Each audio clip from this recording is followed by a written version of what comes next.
Oye, en una parte de la reforma, y te lo quiero preguntar porque sé que es uno de tus temas favoritos, se mueve ese párrafo del artículo primero, que ahora queda como párrafo quinto, que contiene la cláusula antidiscriminación, esa cláusula de que no se puede discriminar, los criterios a partir de los cuales no se pueden hacer diferencias entre las personas, lo que la jurisprudencia ha llamado las categorías sospechosas, y la cláusula final abierta para cualquier otro acto que pudiera suponer una conculcación de la dignidad humana, etcétera. Y un comentario sobre esa cláusula, porque me parece, a ver tú qué opinas, Linda. A mí me parece que es una cláusula que tiene una gran potencia, es decir, que puede permitir ejercicios hermenéuticos interpretativos, argumentativos de mucha profundidad, de largo alcance, que tiene una vocación a su vez transformadora de la realidad social en un país como México, que es el país de la desigualdad. Ya Sí, siempre quedamos en el lugar común, pero lo dijo von Humboldt a mitad del siglo XIX, ¿verdad? Cuando vino a conocer ajá, este país, Alexander von totalmente. Humboldt. Y creo que tener en la Constitución esa cláusula nos da herramientas, nos da fuerza, pero uno lo ve un tanto inactuado, te soy franco. A mí me Claro. tocó estar en la tarea formativa, tú lo sabes, de CONAPRED, Mm, la primera ley federal para prevenir y eliminar la discriminación, pues también claro. me tocó la tarea de redactar, en fin. Eh, cuéntanos tu perspectiva como experta que eres en el tema de igualdad, no discriminación, por favor. Muchas gracias por lo de experta, pues bueno, yo no creo serlo, pero bueno, muchas gracias. Intentaré compartir en todo caso mi opinión que tengo al respecto. Y creo que empezaría retomando esto último. No es, vaya, no es gratis el hecho de que no exista actualmente una concepción, por lo menos a nivel social, de la igualdad y la no discriminación. O sea, creo que creo que atendiendo a la realidad de nuestro país, o sea, mucha gente, y con justa razón, es a lo que voy, voltea y dice, pero ¿cuál igualdad? O sea, yo soy discriminado, discriminada diario, entonces, ¿cuál igualdad? Es totalmente fundado esta concepción y que, bueno, sí tiene que ver de alguna manera con esta falla que se está de alguna manera incumpliendo con este principio de igualdad y no discriminación. Eso también me parece un tema relevante que sí se tiene que destacar. Muchas veces podemos tener una ley y tiene que ver también con lo que ahorita te comentaré del principio de igualdad y no discriminación, pero muchas veces, o sea, puede estar reconocido este principio, tener rango constitucional, ser casi casi un poema y al mismo tiempo puede ser quizás uno de los derechos, estoy convencida de que lo es, más violado para toda la población. Entonces, eso definitivamente creo que ahí también está el reto. O sea, está el reto también en entender este principio que no es fácil de entender. Eh, la igualdad y la no discriminación, a pesar de ser dos conceptos separados, por un lado la igualdad, obviamente con su formulación jurídica en la cláusula de prohibición de discriminación, en conjunto justo son este derecho que tenemos todas las personas a una misma dignidad y al mismo contexto igualitario para poder acceder a las mismas oportunidades. Esto puede tomar en cuenta tener enfoques diferenciados por la situación de desventaja que se encuentra alguna persona o en la que nos encontramos algunas personas por diversas características. Entonces, muchas veces, y eso también es cierto, la igualdad y la no discriminación está malentendido en el sentido de que pensamos o se llega a pensar que igualdad quiere decir lo mismo para todas las personas. Si tenemos 10 personas y tenemos 10 pesos, le damos a cada quien un peso y se piensa que esto es la igualdad.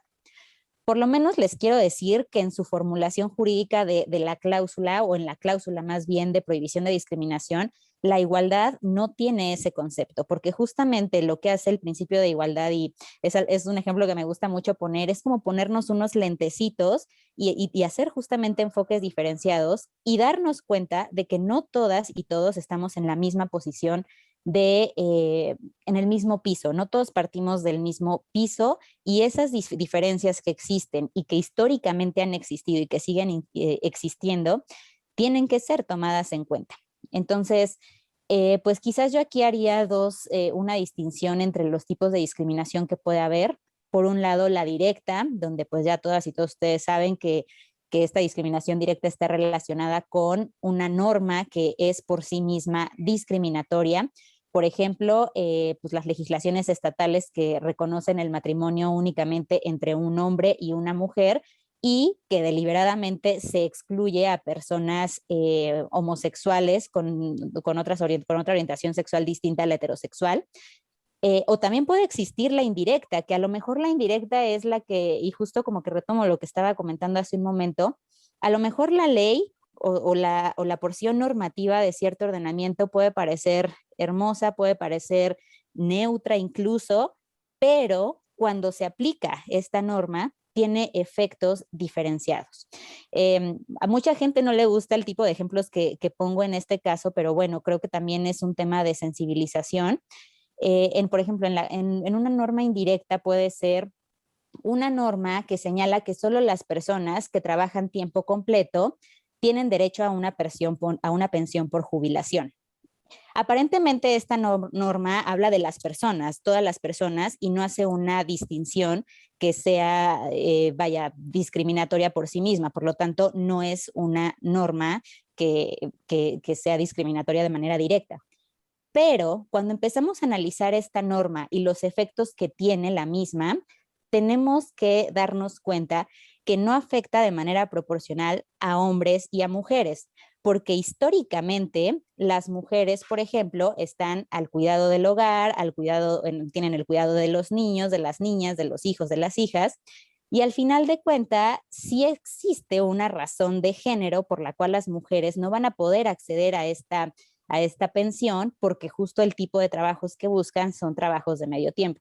Y ahora, algo que también es muy importante decirles, este tipo de análisis, cuando estamos frente a una discriminación de tipo indirecta, se tiene que hacer no digamos, sacando nuestro pensamiento, en lo que nosotros creemos, nuestra creencia religiosa o no religiosa, o sea, tiene que estar basado en estudios objetivos y en este caso en evidencia estadística, que justamente es lo que se hace al resolver un caso. O sea, se analiza justamente esta evidencia estadística que puede existir de una situación en concreto, no nos estamos sacando lo que pensamos, porque muchas veces eso es un problema.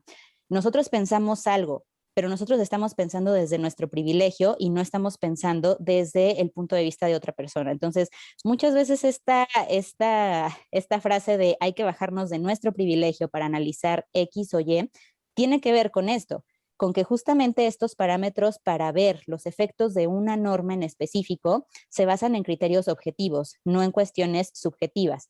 Y ahora sí, cuando llega el momento de resolver algún caso o de aplicar, o como decían, incluso la autoridad administrativa, de interpretar una norma de manera pro persona, tiene que tomar en cuenta esto, los efectos diferenciados que esta norma puede ocasionar hacia ciertos grupos que históricamente han estado en situación de vulnerabilidad. Y pues bueno. Sí. En esa figura que usas, que me parece muy, muy didáctica, muy pedagógica, de ponernos los lentes para poder mirar la realidad desde el prisma de la igualdad, de la no discriminación, etcétera.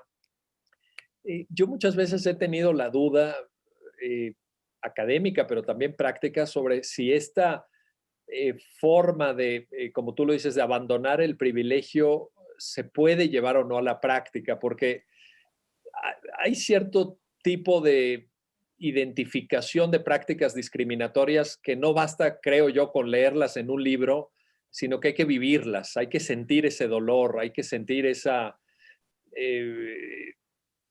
menosprecio, esa vulneración de la dignidad. Y no quiero caer tampoco en el extremo de que para defender el matrimonio igualitario tienes que ser homosexual, o para hablar de temas de género tienes que ser mujer, o para hablar de derechos de personas con discapacidad tienes que estar en una silla de ruedas. No me refiero a eso, pero sí en el sentido de intentar imaginar de manera cercana, de manera empática incluso, uso este término un tanto coloquial que ahora dicen que no es correcto, pero yo creo que sí, ponerte en los zapatos del otro, ponerte en la situación del otro, porque si no, la verdad es que, y sobre todo pienso en instancias judiciales como la Suprema Corte, o pienso en los senadores y senadoras que están ahí en una posición muy cómoda y tienen que discutir la situación de migrantes que vienen cargando una bolsa Claro. con su ropa y su acta de nacimiento y que atraviesan ríos y que pagan sobornos a las autoridades migratorias y que vienen de la mano de sus hijos o menores de edad no acompañados Sí, entrando por claro. la frontera sur o mujeres migrantes abusadas sexualmente cuando transitan por México o poblaciones afrodescendientes o de plano, bueno, pues esa discriminación también abrumadora que todos los días sufren las mujeres por el acoso laboral, por el acoso sexual, por el acoso callejero. Entonces, creo que esto supone también ¿cómo llamarlo? Una perspectiva cultural, que en esto yo creo que tienes mucha razón. Qué bueno que señalas lo que nos falta por lograr en las concepciones, en las ideas, en la revolución de las conciencias, porque en pocos temas se ve tan claro como en el derecho a la igualdad y no discriminación. O sea, ahí Totalmente. sí te das cuenta que persiste la mentalidad machista, xenófoba, clasista, racista, a lo mejor no racista como en Estados Unidos, que ahí tienen su propio problema, pero en México hay racismo también, hay que decirlo, Totalmente. hay clasismo, hay Total. un tema de género al mil, ¿verdad? Y no lo hemos resuelto. Ni siquiera, fíjate, Linda, ni siquiera hemos sido lo suficientemente sensibles para escuchar a las mujeres que han tenido que tomar las calles, salir a protestar, hacer que se escuche su voz a gritos, porque no hemos tenido la sensibilidad de decir, oye, ¿qué está pasando? Están desapareciendo mujeres, están matando mujeres todos los días, estamos negándoles sus derechos sexuales y reproductivos, las estamos discriminando en la escuela, en el trabajo, en la calle les faltamos al respeto, les faltamos al respeto.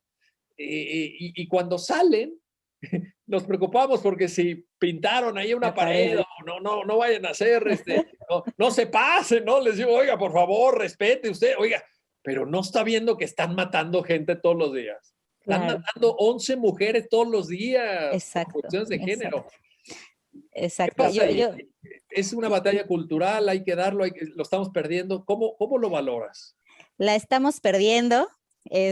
Creo que, bueno, no la estamos perdiendo del todo, pues, pero no estamos, digamos, si esto fuera un examen, no estamos arriba del 6, estamos abajo del 6. La batalla sigue. Y creo que hay un punto clave en todo esto que creo que tampoco se le ha dado suficiente visibilidad, o sea, como un problema y al mismo tiempo como una solución, y que nos lo han repetido en todas y cada una de las sentencias que se han dictado en contra del Estado mexicano y por lo mismo la mayoría, que es la sensibilización. Muchas veces, o sea, y también, o sea, desde muchos ámbitos nos preocupamos mucho por la capacitación. Te lo digo yo que vaya dentro de la corte donde estoy, o sea, una de nuestras principales tareas es dar capacitaciones. Pero ¿qué pasa con la sensibilización? Que al final del día sí es una cuestión distinta. No se trata, no se trata con la sensibilización de tratar de enseñar estándares o de enseñar ciertas cuestiones jurídicas relevantes relacionadas, en este caso, por ejemplo, con el principio de igualdad y no discriminación. La sensibilización creo que va mucho más allá y en ese sentido estamos en ceros en política pública. Seguimos todavía sin una política pública lo suficientemente fuerte y que además esté encaminada a combatir lo que nos está matando. Lo que nos está matando son los estereotipos de género, estereotipos raciales, estereotipos de personas en movilidad, en contexto de movilidad humana, o sea, todos los estereotipos es lo que nos está matando. Y desde ahí el Estado tiene una responsabilidad y aquí sí voy más hacia la administración pública, hacia el Ejecutivo, es donde tiene esta obligación donde puede imponer ciertos estándares incluso que tienen que ser obedecidos por actores privados, que no necesariamente sean estatales. Entonces, al final del día, o sea, por ejemplo, ¿no? Me imagino un canal televisivo, o sea, que da cierta programación con cierto contenido y donde este contenido no es revisado para ver si lo que está haciendo es replicar estereotipos que al final del día Esto es, yo diría que esto es el cáncer, así de ese cáncer invisible que no vemos hasta que ya es un boom, pero es este cáncer que inicia desde una pequeña idea del planteamiento de un estereotipo así tan chiquito como pueda ser el hecho de ver una escena de una escena de violación sexual. Justo hace poco estaba leyendo un libro bueno, de cine y derecho. Se estaba analizando la película del último tango en París, donde hay una violación sexual expresa, vaya, y se romantiza de alguna manera, ¿no? Entonces, muchas veces ni siquiera nos damos cuenta de eso, porque justo digamos, es la forma de escalar de los estereotipos que se van en el inconsciente, simplemente se están replicando, no se llega al fondo del por qué, o sea, no se hace esta deconstrucción que es totalmente necesaria y pues se pone en la mesa, se ponen las cartas sobre la mesa de qué es lo que se está haciendo mal. Y esto tiene que ver con otra arista que también me gusta mucho platicar en cuanto a igualdad y no discriminación, que tiene que ver con las medidas afirmativas, con este tipo de distinciones que no son inconstitucionales o inconvencionales y que sí están permitidas y que muchas veces la gente critica o criticamos incluso, o sea, criticamos estas medidas afirmativas que justamente son distinciones que se hacen pues para tratar de equilibrar la balanza, que tienen un fin constitucional válido y convencional válido también, en donde no se entiende por qué, por ejemplo, en el metro hay 2 vagones exclusivos para mujeres. No se hace esa deconstrucción del por qué. Y vaya, esa es una medida que está implementándose. Por otro lado, también podemos ver una cantidad de medidas que no se están implementando porque ni siquiera se ha deconstruido las razones del por qué está pasando una situación que es discriminatoria, ¿no? Feminicidios, la violencia sexual, violaciones, lo decías bien, o sea, también la discriminación en contra de las personas migrantes, en donde hay una falta de sensibilización justamente en tratar de decir, bueno, ¿sabes qué? Nos tenemos que bajar de este escalón y tenemos que pensar en estas personas, qué es lo que están pasando, cuáles son sus derechos, o sea, vaya. Es una responsabilidad compartida, también lo creo así, o sea, creo que es una responsabilidad compartida en donde definitivamente la mano la debería de tener el Estado, yo sí lo creo, la verdad. Y por otro lado, cuando el Estado no nos está dando esta sensibilización, no es que adquiramos una obligación o que hagamos algo que no nos correspondería hacer a nosotros, no, sino creo que más bien es un tema de autoevaluación, de qué es lo que estamos haciendo bien, qué es lo que estamos haciendo mal. Y se vale cambiar de opinión, o sea, si el día de hoy pensamos que no, que las feministas que rayaron la pared y que pobrecito del monumento y que esas no son formas de manifestarse, está perfecto, pero bueno, si deconstruimos esa idea y logramos a través de ciertos mensajitos, como lo es la presente clase, como llegar y vaya a ofrecer una visión más sensible de lo que está pasando, creo que ya vamos de gane, ¿no? En donde algo, pues, no, algo que sí, insisto, la mano la debería tener el Estado, pero bueno, ante esta omisión, esta clara omisión, pues creo que nosotros como personas, vaya, más allá de mexicanos, mexicanas como personas, pues creo que tenemos pues esa responsabilidad solidaria con las demás personas.